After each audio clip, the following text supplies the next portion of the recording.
absolutely superb, and you would have never in a million years believed that Axel Bassani was going to get on terms with him later on in the season and start to challenge for top independent. And that's something that Gerloff is actually going to genuinely have to defend over the course of this weekend, because he sits in 8th position in the championship, only 14 clear of the side. Yeah, and certainly for Gerloff, up until Axel really looked like he was consistently at the front, able to run at the same pace and really battle with everyone in those leading positions. Had some podiums at the start of the year. I'll give Leon Haslam a bit too much credit there. Front row for Haslam, not a podium. I just remember him then Park Burner a couple of times, but certainly for Garrett Gerloff, hopefully this is the sign of what we're going to see from him again next year. We want to see him on the front of the field. He's an exciting rider. He's obviously had some tough times through the course of this season, but you want to see him able to show exactly what he can do on a superbike. Yes, Haslam's had a P4 and a P5. That's close enough. And P4-5, I'm afraid, as far as next season is concerned.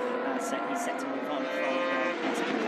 3 minutes still on the clock for FP2. Razgatlioglu, the fastest man out there, but Jonathan Ray has chipped away at that margin. Garrett Gerloff also very much on the pace. Leon Haslam with that stunning effort to go P4. Alex Lowe's currently rounds out the top 5. Coming now to the final laps from all of our big guns. Michael van der Mark just setting a new personal best at 1 minute 34.93. So we've got the leading 11 riders now in the 1 minute 34s as well. So it is getting a lot closer now with Scott Redding all the way down in 11th, but only 8/10 of a second off the pace, but on course for an improved lap time now as well. Alvaro Bautista on course for a fast lap as well at the halfway stage. Toprak on course for another consistent lap there, 34.3. That's about a 10th of a second off of his fastest time, but still faster than what we've seen from anyone else. That's when Razgatlioglu can set a time that isn't an improvement, but is still faster than anyone else, that he is able to underline just the consistency that he is going to be able to demonstrate over the course of this weekend. Alvaro Bautista, well, we've just seen Leon Haslam put in a really strong lap. He's now made his way back into the pits, so that may well be the end of his session, at least competitively. Alvaro Bautista here, see if he can match his teammate. He actually betters him, goes up into P4, and again, a reminder, we've got less than a second covering the top 12 in this session.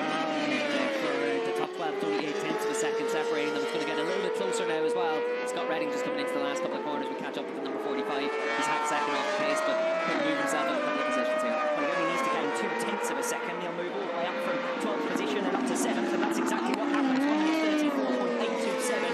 Redding does go P7. Meanwhile, out on the second with 2 minutes to go, Garrett Gerloff heads into the 3rd sector, and he's up at the halfway mark on Razgatlioglu. Yeah, Gerloff up by 400ths of a second, so good run for the first half of the lap. Just going to come through to the end of sector 3 as well. We'll keep an eye on his lap times on the number 31 Yamaha. Loses a bit of ground in sector 3. He's 2/10 of a second off now. And Gerloff also losing a couple of tenths of a second through that 3rd sector. He is in line still for a new personal best to try and move himself up from 8th position. Scott Redding with a strong 1st sector on his latest lap. We're only 1.5 minutes away now from the checkered flag falling, so we're in towards final lap territory for several of these riders. Michael Ruben Rinaldi and Scott Redding into the second half of their latest laps, both a couple of tenths of a second down at this stage. But Garrett Gerloff 6/10 down in the end on his latest lap. We saw him come up with a bit of a single lap cracker late on in FP1. He's got to kind of justify that pace over a longer distance over the course of time. Yeah, we've been able to put in 3 pretty fast laps in a row there, 34.4 and then a 34.7 and 34.8, so decent enough consistency there at the end of the session. Rejoin Scott Redding, 3/10 of a second down. He should be able to get this lap completed and have time for one more in the remainder of free practice 2. Redding, who is at the moment the only rider on the move as far as the front runners are concerned. Trav Davies has just made up a couple of positions, but only into P15, so work for him to do over the course of this weekend. Redding crosses the line to go P5, splits Bautista and Haslam in the pecking order.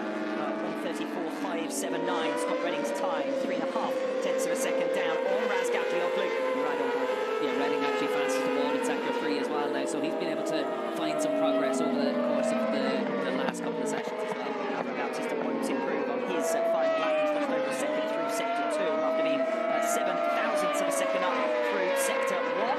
Razgatlioglu there exiting the final turn and crosses the line to complete his session and see the checkered flag with a 1:34.612. So a little bit slower than his previous lap, but he's not going to mind too much about that. Razgatlioglu's got this session, he's got Friday sewn up here at the Mandalika International Circuit, and with a series of stunning laps faster than his nearest rival.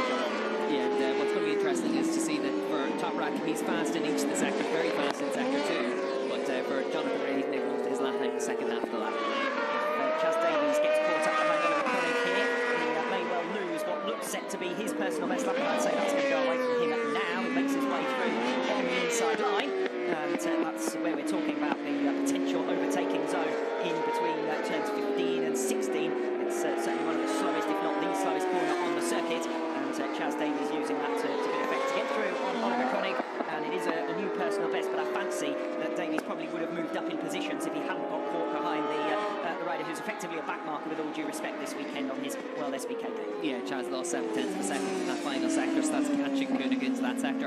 Koenig's actually made some good progress in this section. He's been able to get himself well underneath the 107% time that you have to set to qualify for a race, and he's been able to find, I think, about 3 seconds in this session as well. So he's been able to make a big step forward on that Kawasaki as well. And purely in numbers terms, probably not too far off what other riders who've been doing on that same bike this season, to be honest. Yeah, we've seen the likes of Epis and Crescent. He actually found 4.5 seconds in this session, so he's made a big step forward from this morning. Obviously enough tracking